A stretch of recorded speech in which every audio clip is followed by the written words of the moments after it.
This is the bridge over the River Kwai in Thailand. It has become a symbol of man's determination to suffer and even die to retain his freedom and dignity. For Thailand in the 20th century, the main problem has been to retain its freedom and dignity as a nation. The pessimists say it's going to be a second Vietnam. The optimists say this can be avoided. The cynics say the greatest danger is that Thailand will become a simple satellite of the United States. The realists look at a map of Asia and know that Thailand is important. The American people ask the question, how important? How many American men? How much money? This report is about Thailand. What are we doing here? Where are we going? This is Pom Tum, deep in northeast Thailand. Just as the River Kwai was the setting for a heroic struggle 25 years ago, this area, impoverished, barren, and fearful, is the battleground for a new struggle, this time against communist-led insurgents. The outcome of this battle will determine whether Thailand becomes another Vietnam and whether the American military commitment deepens tragically. Along with my colleague Lou Chaffee, we will examine this possibility during the next half hour. ABC Scope, the wide world of people and events. This week, the Vietnam War, Part 72, Thailand, Counterattack. ABC News correspondent John Scally will return with that story after this message in just 1 minute. Thailand has often been called two cities. One, the remote hinterland, and two, the bustling, brassy capital of Bangkok. And the city itself is actually two cities. Bangkok, the modern, combines the virtues and vices of any of the chief cities of the world and is called the new crossroads of the Orient. It is riding the crest of an unprecedented economic boom. A visiting World Bank mission surveyed Thailand's economy recently and was flabbergasted to learn that it's expanding at a rate of 10% a year, almost twice that of even the most prosperous Western countries. Plush air-conditioned hotels abound, and new shoebox-style office buildings dominate the skyline in a helter-skelter transformation of what was once a sedate oriental port.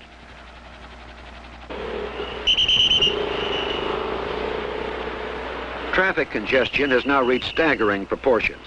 The pedicabs of old are gone, and in their places there's a contest for highway supremacy by Japanese taxis, U.S. Army vehicles, smoke-belching buses, and noisy motor tricycles. The unceasing flood of tourists, plus the influx of American military and civilian personnel, account for much of the confusion, but much, too, is the inevitable consequence of progress. In the old days, a languid had settled over the city once dark. Now, Bangkok swings at night. Thousands of colored neon signs proclaim the city's bars, bathhouses, massage parlors, and dozens of luxurious nightclubs, each with its pretty Thai hostesses. These spots are the favorite. You come fly back to me. I'm sorry about that. I'm sorry about that. You found me love and you left me back. I'm sorry about that. Although Western influence has drastically changed the city in the past few years, there still exists Bangkok the Old, an ancient city of glittering temples and palaces of fairy tale magnificence. If Bangkok the New symbolizes the nation's economic boom and its full-scale emergence into the 20th century, it is through Bangkok the Old that one appreciates the history that has converted this nation into America's most dependable ally in Southeast Asia. Thailand is unique among the countries of this area in that it has never been a European colony. Consequently, it has no anti-colonial complex handicapping its attitude toward the West because it's always been fiercely independent. If Thailand's traditional independence is one leg of its tripod of stability, a second leg is certainly the popularity of the king, a direct descendant of the Chakri dynasty, which has reigned since 1782. The present king, Bhumibol, who reigns with his beautiful queen Sirikit, is clearly a strong and unifying national symbol.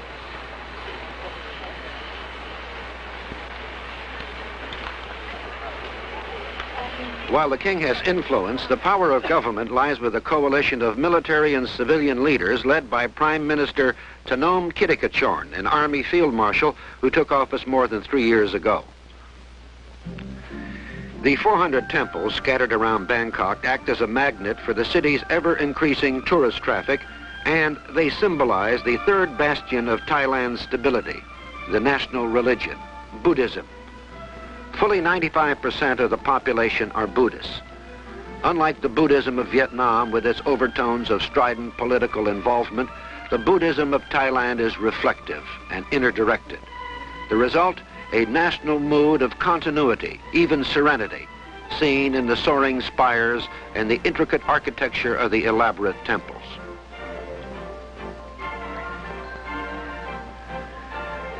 Bangkok was once called the Venice of the East because of the maze of klongs or canals which intersected the city and extended into the countryside. A big number now have been filled to make roads, but many of those remaining are jammed with boats of every size and description. A must on every tourist agenda is a visit to watch the early morning market boats on their way to Bangkok. Unlike much of Asia, Thailand is not overcrowded and could probably support 2 or 3 times the present population of 32 million. Combine this with a favorable climate and the fact that nearly 85% of the farmers own their own land, and it is not surprising that Thailand is rich by Asian standards and richer still in potential. A varied array of silks, foods, and spices can be purchased at the picturesque floating markets.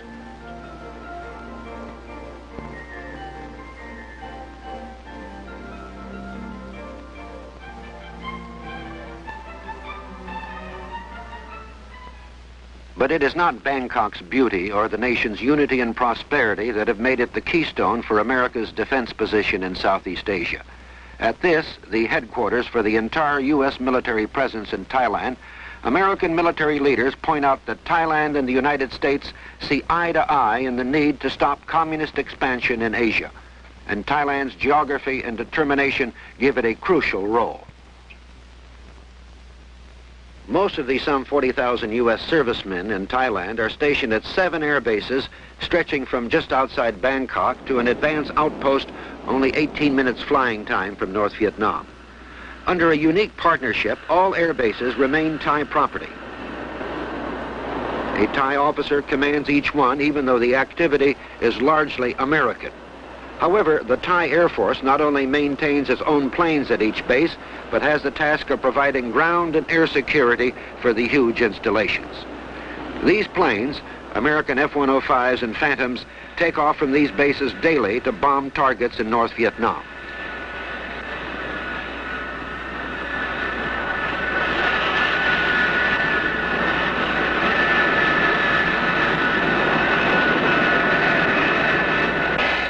Although these U.S. planes are aimed at the enemy outside Thailand, both Washington and Bangkok are also watching a communist presence inside Thailand, festering in the 15 provinces of the Northeast.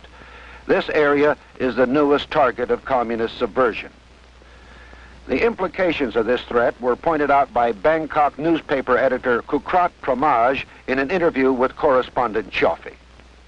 Well, the northeast of this country from the beginning was the most backward, and with the result that it became quite an open field for communist infiltration, due partly to its geographical position of being near to Laos and other countries where communism is widespread. And because it's the poorest part of the country, the government has been lately paying special attention to it. And a great deal has been done within the past 10 years to improve the lot of the people in the Northeast by modern communications, by building more highways, more roads, so that they could send their produce to the market, and by development right inside the villages, which were before far removed from any kind of civilization. Now they are improving rapidly. But why is it that nothing was done in the Northeast until the communists had moved in themselves? Now, if you ask me questions like that, I should begin to lose my good manners. I have always been angry with that sort of thing myself. Why, indeed? The northeast of this country were left unattended, and no one seemed to be concerned about it for very long years. And all of a sudden, there's this communist infiltration, news that communists are telling the people that things are not good enough. And then we take the leadership from the communists themselves and start to make improvements. I don't think it's reasonable. Do you think that the menace is exaggerated? It's been said that it is exaggerated. There are not that many communists, and the threat is not that great in the Northeast. I wish I could say that. That would be... that would make me happy to say that, but I'm afraid I can't. I would know that it is not true. The communist threat in the Northeast is very serious. In the beginning, they were not all that serious, but now they seem to have accelerated their activities, and the crimes committed by the communists in the Northeast are becoming more serious, more frightening in a way. They have taken up real terrorism. They have murdered government officials. They have killed off village headmen or school teachers who don't join them, who don't belong to their sides, and whom they thought might be informers. With the result that the villagers in far distant places are now quite afraid of the communists, quite afraid of this terrorism, so much so that sometimes they refuse to cooperate with the government.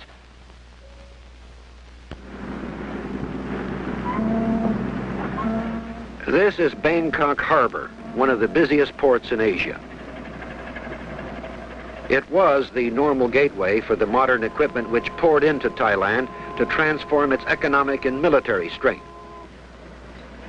But because of the needs of the Vietnam War, it's now too small for the international traffic which seeks to unload and pick up cargoes here. To keep this harbor from becoming a supply bottleneck such as Saigon, some 18 months ago, the U.S. Army engineers and civilian contractors began building an entirely new deep-water port directly on the Gulf of Siam, some 100 miles away, at a place called Satahip.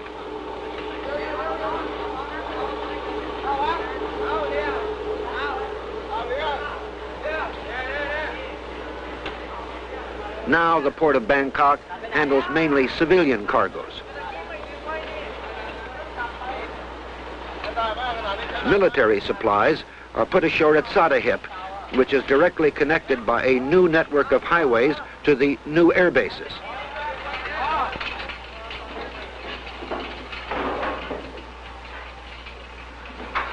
The main artery, financed and built jointly by the United States and Thailand, is called Friendship Highway. And it's far more than just a showpiece because it reaches 600 kilometers deep into the interior, all the way to the border of Laos.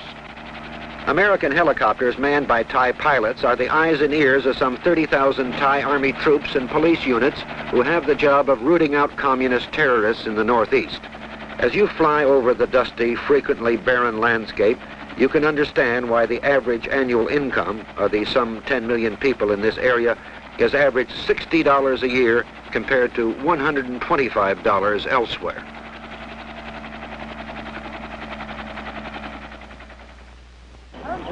Dozens of Army units have now been scattered at special camps throughout the Northeast as part of a new campaign of stepped-up pressure against the terrorists during the current dry season. The offensive is being spearheaded by the tough, well-trained Thai Special Forces. But finding the enemy is no easy task. To begin with, the communists move in small bands, and there are no more than 1,500 in the Har Corps, plus several thousand sympathizers, mostly among the 35,000 North Vietnamese refugees in the border areas. Of late, the sudden sweeps of special force units such as this one have kept the communists on the run, giving the villages a security shield they've never had before. Frequently, Thai government forces penetrate deep into the mountains to locate an enemy base camp. Occasionally, there's a brief firefight, but the foe frequently manages to slip away because he knows he's outnumbered and outgunned. However, patrols such as this have managed to round up small stores of enemy weapons, usually small arms, as well as propaganda material, plus several hundred suspected communist terrorists. Some have confessed that they were trained in a North Vietnam special guerrilla warfare school just outside Hanoi. However, the Thai government, seeking to profit from the lessons of Vietnam, realizes that it's not the troops and guns that will decide the success or failure of the drive to stop communist terrorism in the northeast provinces.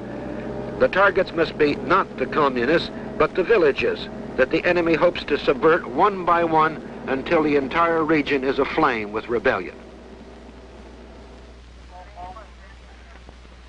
The primitive villages of the Northeast are a potential breeding ground for thousands of future communists unless the government acts to improve living conditions today.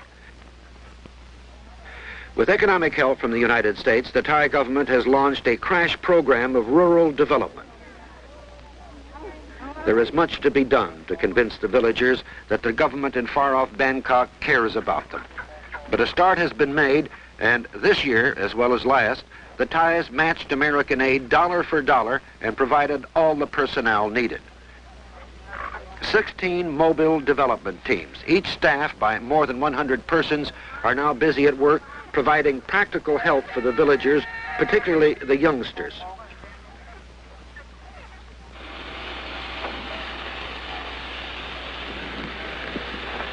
While other government teams dig wells to irrigate the land and improve the crops, the young are being given quick courses as auto mechanics, for example, so that they will not have to rely on the arid land as their fathers and grandfathers before them. The new network of roads, which has opened up the Northeast, promises to keep them busy once they learn their trade.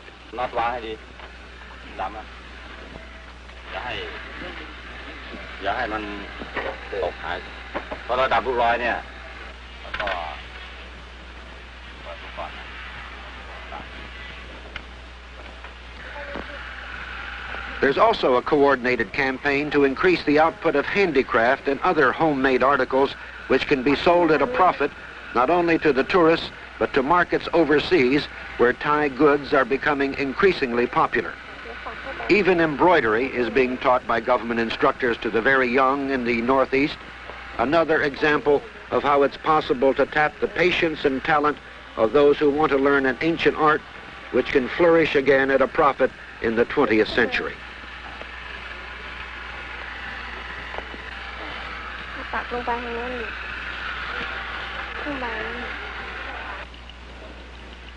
The overall program is called Accelerated Rural Development, and the Thais have allocated more than $100 million to it from their own funds in the past 2 years. But despite the name, results of necessity will be slow. Even the young men who can be taught to be barbers, it's felt, will be more resistant to the communist propaganda which seeks to convince them that the Bangkok government has sold out their country to the American imperialists and don't care whether they live in misery the rest of their lives. Many of the young men and women who run these programs are specially selected inhabitants of the Northeast who have been taken to Bangkok to be trained and return as instructors. New schools are the backbone of the government's approach. The accent for now of necessity is on the practical rather than the textbook. For example, learning how to string tobacco leaves which can be sold at a profit. What can assist now in the struggle for a better life gets priority, although eventually there are plans for a general education as well.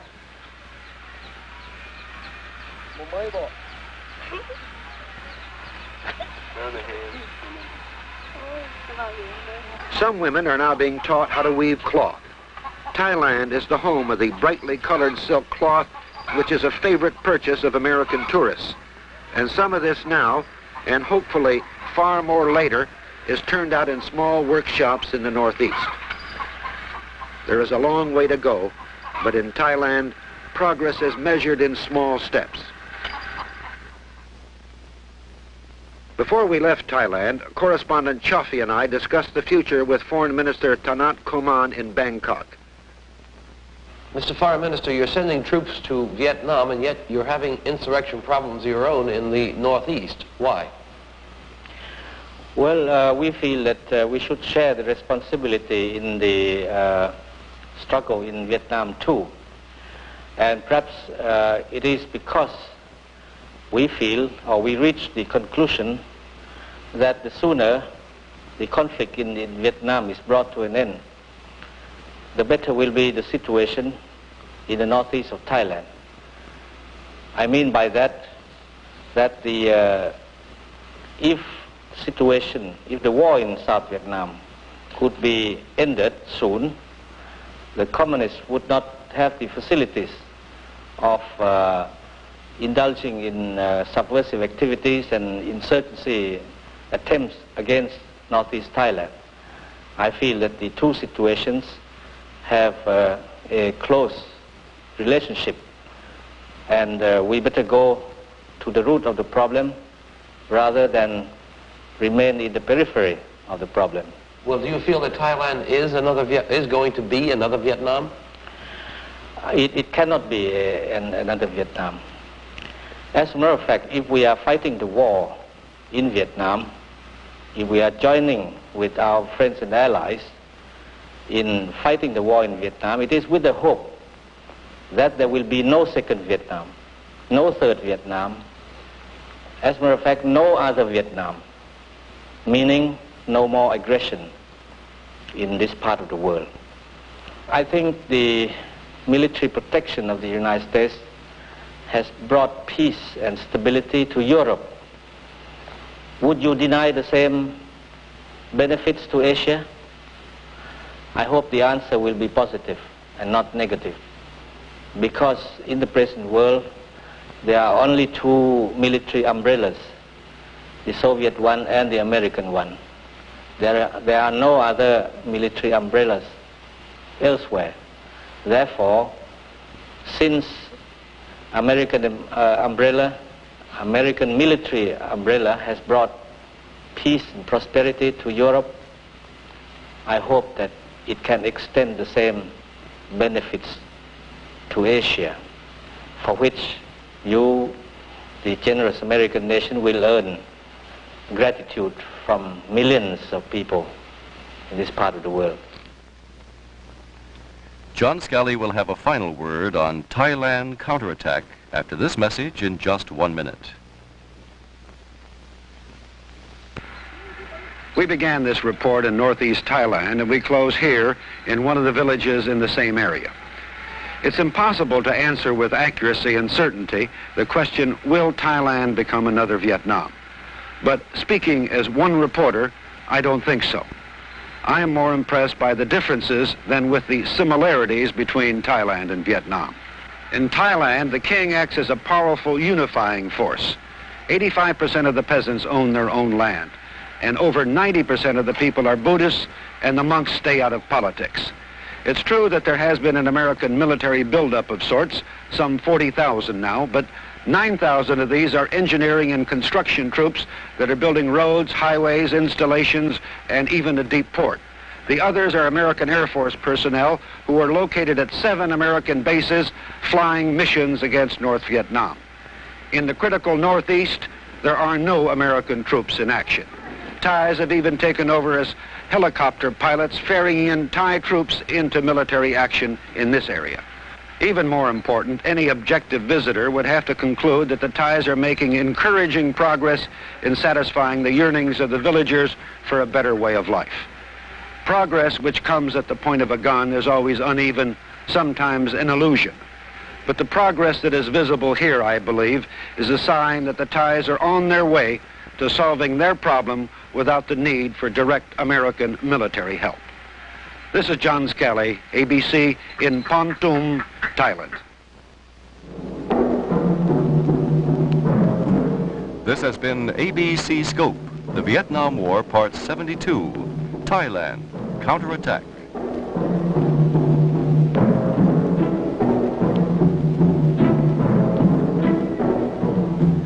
Join us us next week at this time over many of these ABC stations when ABC Scope will bring you new insights into the Vietnam War, on the battlefront, on the diplomatic front, and on the home front. John Causier speaking. This has been a presentation of ABC News.